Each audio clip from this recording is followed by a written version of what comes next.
Hi everyone. Today I would like to introduce you, if you haven't already come across it, to a document called Absolute Zero. But very quickly first, if you haven't come across these people, this is a little bit of the history of the Club of Rome, which was founded on David Rockefeller's estate in Bellagio in Italy, and it generally comprises of heads of state, UN bureaucrats, leading politicians and government officials, diplomats, scientists, economists, and really, elite business leaders. So bearing in mind that that's who they are, this is what they see is going on at the moment, as far as they're concerned. We're in the midst of a planetary emergency facing climate, biodiversity, and health crises. By addressing these as one integrated challenge, we can bring back balance between people, planet, and prosperity. Now, they phrase that just ever so slightly differently in this earlier book that they wrote, The First Global Revolution, a report by the Council of Rome, the Council of the Club of Rome. And here they say, the common enemy of humanity is man. In searching for a new enemy to unite us, we came up with the idea that pollution, the threat of global warming, water shortages, famine, and the like would fit the bill. So I just wanted to introduce you there to those before bringing you over to UK Fires. Now, UK Fires is a research organisation. It's a collaboration between University of Cambridge, Oxford, Nottingham, Imperial College, London, Bath, Strathclyde Uni, and various businesses, Sky, and other businesses that you may or may not recognize. But so they are funded by the UK government, and they came up with a report called Absolute Zero, and this is it here. Now, I'm going really quickly, speed talk, because I have quite a lot to show you, and I want to make it as compact as possible, so that don't turn me off. Okay, so why am I talking about this? Particularly in Scotland, it's of importance, but it's of importance all around the world because it's going to happen to you soon. But apparently, according to the Scottish government, climate change policy, the page that we're on here, Scotland's net zero emissions target date of 2045 is ahead of many other countries, including the UK, whose target is to reach net zero by 2050. So Scotland, we've to make this happen by 2045. This report here was compiled by our sort of leading universities, and therefore I would say it's a fairly good, these people are advising the government, gives us a fairly good idea of what the government is going to advise us to do. So here we are, it's absolute zero. And as it says here, research program sponsored by the UK government. We have to cut our greenhouse gas emissions to zero by 2050. That's what climate scientists tell us. It's what social protesters are asking for. And now it's the law in the UK. Okay.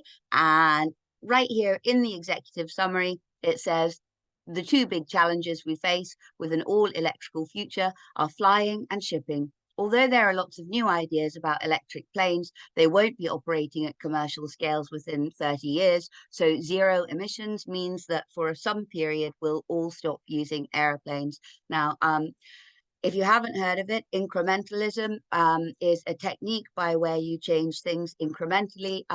So you institute something, you say it's temporary, or it's just so that you can try it out, and then you never uninstitute it, for all that's a word, but you know what I mean.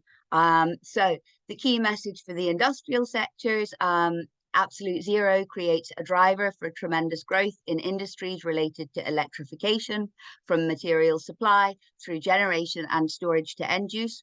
The fossil fuel, cement, shipping, and aviation industries face rapid contraction, while construction and many manufacturing sectors can continue at today's scales with appropriate transformations. The key message for individuals is the big actions are that we need to travel less distance, travel by train or in small or full electric cars, and stop flying. Use the heating less and electrify the boiler when next upgrading. Lobby for construction with half the material for twice as long. Stop eating beef and lamb. Each action we take to reduce emissions at home or at work creates a positive ripple effect. I am not going to labour the point about stopping flying, making that choice for future generations that they will never ever leave their country or see another country. Or experience another culture. You can decide for yourself whether you think that that is an appropriate decision for us to make on their behalf.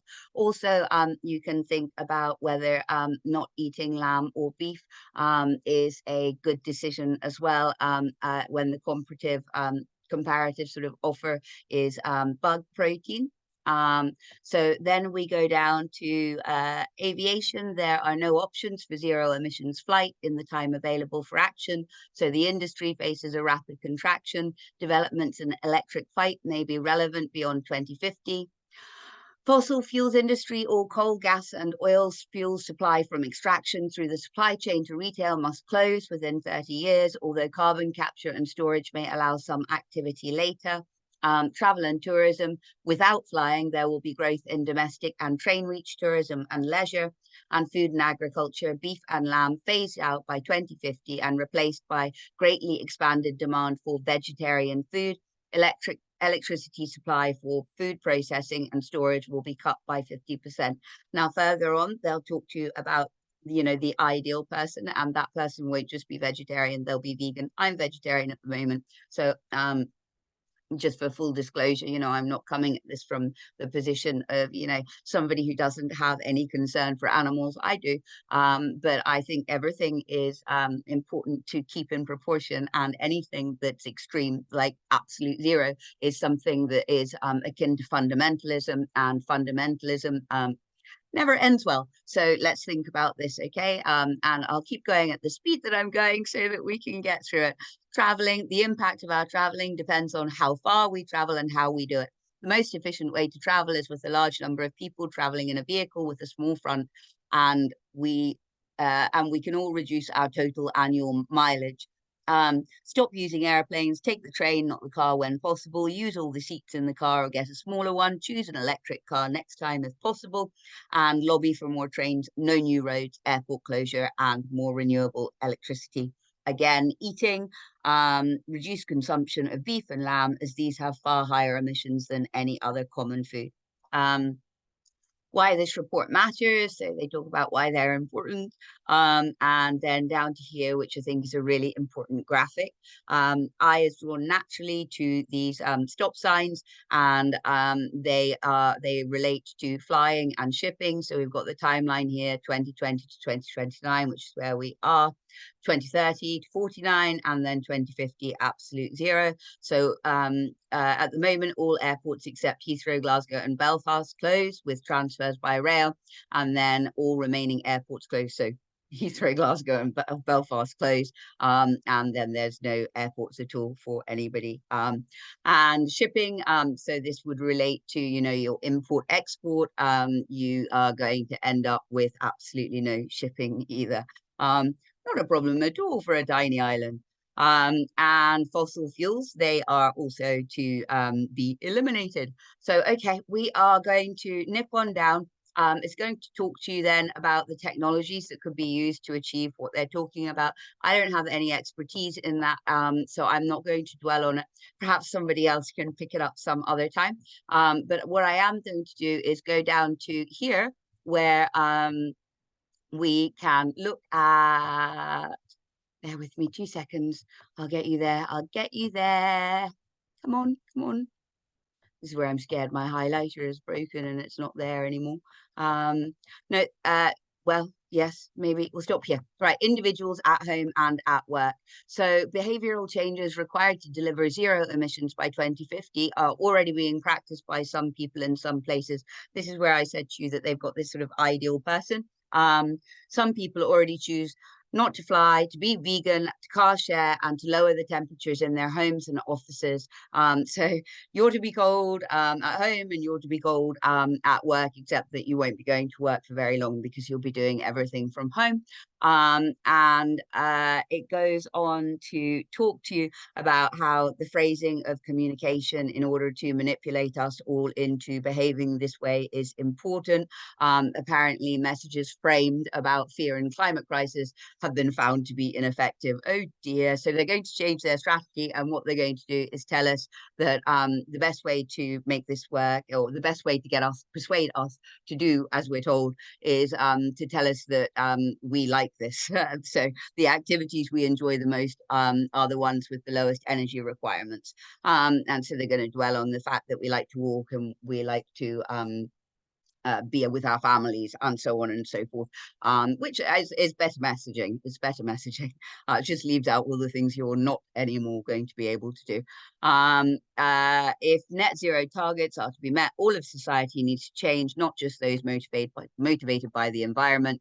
Therefore, as well as persuading and supporting individuals to change with environmental campaigning and one-off sustainability projects, industry should embed a net zero emission strategy into business as usual, only offering products and services which meet their consumers' welfare needs without emissions. So they are going to take care of us by knowing what our needs are and not selling us anything that might, be out with that purview, because, they love us so much, they're going to take care of us. It's very kind of them. Changes to social norms and individual behaviors can be positively framed to appeal to human fulfillment. There you go. You've got it in one. All right. Over here, we're just going to have a look because, again, it's very straightforward about the manipulation. Using the carrot and stick analogy, it's easy to understand that innovation can have a difficult time permeating into an organization without the right type of leverage and motivation. Leverage, great word there. Governments can impose additional taxes, policies, and regulations to achieve the desired changes, but this could be short-lived with the next batch of policy changes. Emissions and energy caps can be seen as a stick, but financial rewards and customer-valued green credentials will be perceived as a carrot. Okay. So what they're talking about there is when they say customer valued green credentials, it's like an ESG score, which is akin to a social credit score that rates you with regard to your environmental behavior, how well you treat the environment as per what they consider to be treating the environment well. So the better you do at that, the higher your social credit score, the more sort of tidbits they'll give you. So we're going to go on now, and we're going to have a look at jobs and location.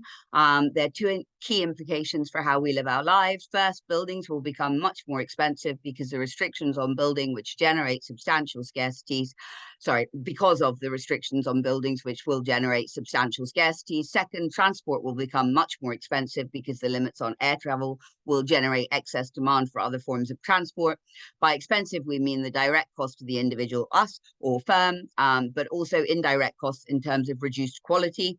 We would expect these two substantial changes to lead to pressure on the amount of space any one individual uses, and also where people choose to live and work. I'll just repeat that no, I won't, because I can't find it. We would expect these two substantial changes to lead to pressure on the amount of space any one individual uses.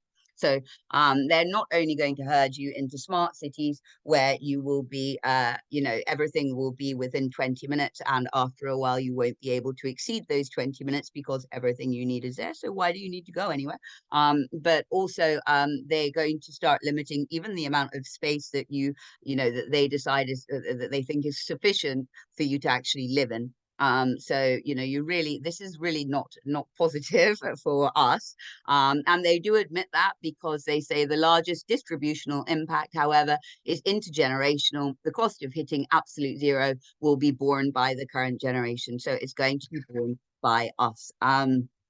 So So I want to draw your attention also to here. The push for absolute zero means the distinction, given the difficulty for the government of knowing what production processes to change or what options for innovation are available to companies, the natural decentralized solution is for the government to either put a price on carbon or to restrict its use directly. So the people who are talking to you about carbon credits, they're getting it from government documents. It's not a conspiracy theory. Okay, and the push for absolute zero means that the distinction between these two approaches is irrelevant. The price of carbon must be prohibitively large by 2050 to stop all demand. In the run-up to 2050, the question is how far must the price of carbon be increased, or equivalently, how fast must restriction on the use of carbon be put in place? It is understanding this timeline for the price increase or the timeline for the strictness of restrictions on use, which is the key issue for the implementation. The underlying point is that any asset which uses carbon will have essentially zero value in 2050. Okay, so there you go. Let's have a look over here. However, information alone is not sufficient to cause actual changes in behavior, and we should be aware of lessons from behavioral science to maximize the effectiveness of information. So it's just talking there about, how to coerce people more effectively. Then, okay, we've got opportunities. So let's have a quick look. And it says to us, all current aviation activity will be phased out within 30 years, which creates an extraordinary opportunity for other forms of international communication. For example, using the technologies of today's gaming industry to transform today's backwards-looking video conferencing. What it's doing there is it's referencing the metaverse, which is where you will find all your experiences now. You won't travel anywhere. You will, travel places sort of virtually. For the travel and leisure industry to expand more localized vacations, and for developments in non-emitting mid-range transport, such as electric trains and buses. Okay, opportunities in welfare and education. They are very aware that our children of today are going to be the adults of, the time when this is imposed. And so they are making sure that the education is shaped appropriately to make sure that they will fall in line with the restrictions that they have decided are appropriate. Today's secondary school entrants will be 43 in 2050. At that age, they will be in leadership positions. So the obvious question is what skills they should be developing now and in their subsequent higher education years to underpin their decision-making abilities in a very different future world. I think that your children are supposed to be at school to become literate and to become numerate and to become able to think for themselves and source information for themselves and to become discerning, not to be told what to think or how to behave in the future.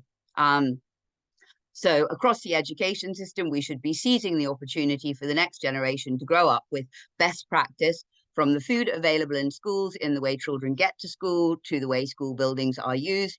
All schools could immediately switch to providing meat-free meals, reducing emissions and promoting healthy eating. Existing efforts to change travel habits aimed at avoiding local air pollution around school gates can be extended to support parents and children in low-carbon travel to school wherever possible.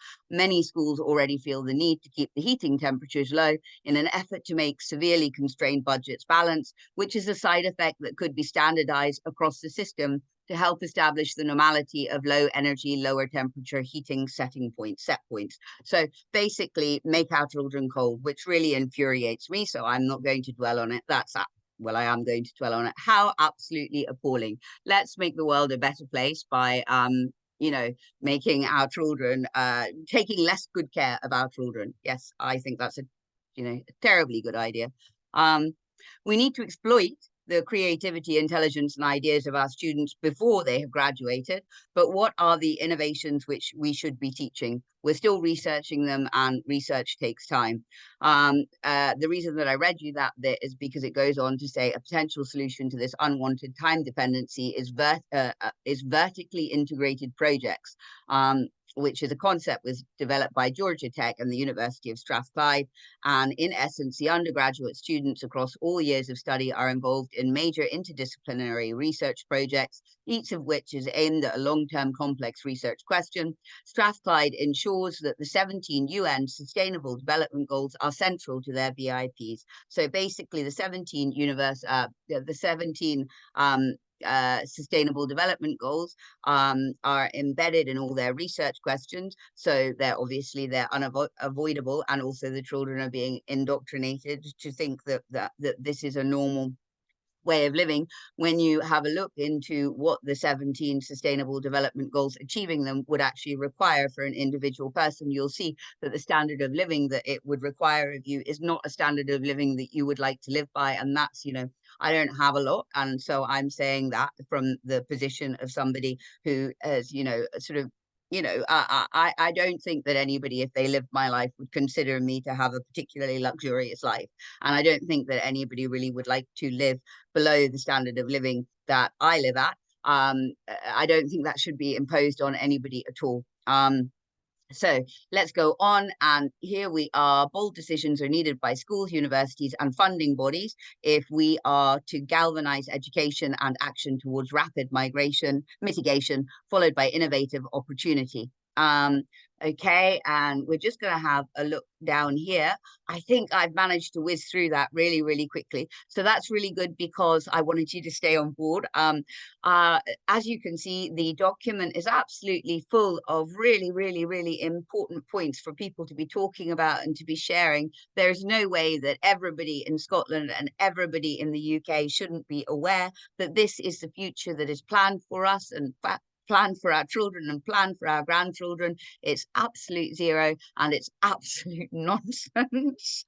Oh, thank you so much for staying with me while I rant.